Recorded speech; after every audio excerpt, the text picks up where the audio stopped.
បាទជំរាបសួរបងប្អូនអ្នកស្រឡាញ់វិស័យកសិកម្មចិញ្ចឹមកង្កែបកសិដ្ឋាន108មានការចែកអំលែកជាមួយនឹងប័ណ្ណពិសោធន៍ជាក់ស្ដែងនិងការចិញ្ចឹមជាក់ស្ដែងជាមួយបងប្អូនហើយដូច្នេះហើយសម្រាប់បងប្អូនដែលមានចំណូលចិត្តណាផ្នែកកសិកម្មចិញ្ចឹមកង្កែបយើងចិញ្ចឹមបែបលក្ខណៈកំសាន្តផងលក្ខណៈគ្រួសារផងលក្ខណៈលក់បានជាលុយសម្រាប់ផ្គត់ផ្គង់គ្រួសារនិងបន្ថែមចំណូលក្រៅពីការងារដែលយើងធ្វើពេញម៉ោងពីព្រោះការចិញ្ចឹមកង្កែបវាមានភាពងាយស្រួលណាស់សម្រាប់ការថែទាំយើងគ្រាន់តែបាចចំណីឲ្យស៊ីព្រឹកម្ដងល្ងាចម្ដងហើយលាងទឹកមួយថ្ងៃម្ដងឬក៏ពីរដងអាស្រ័យលើបងប្អូនមានពេលវេលាក្នុងការថែទាំហើយបងប្អូនទិញកង្កែបយកទៅចិញ្ចឹមងាយស្រួល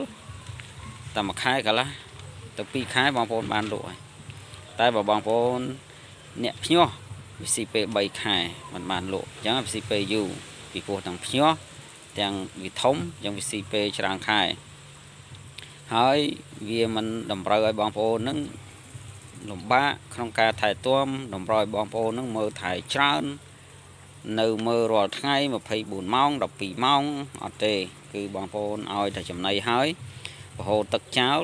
ហើយបាចតែចំណីទៅគឺបងប្អូនអាចផលិតប្រភពលុយបានហើយណាបងប្អូនបានកំសាន្តអារម្មណ៍ផងឃើញឃើញវាឃើញដិបដប់ណុកអណាលឃើញនៅពេញតង់ចេះណាពេញកន្លែងយើងចិញ្ចឹមអញ្ចឹងហើយការដែលយើងដាក់ចិញ្ចឹមគឺយើងមានពីរប្រភេទយើងដាក់ចិញ្ចឹមនៅក្នុងតង់តែម្ដងក៏បាន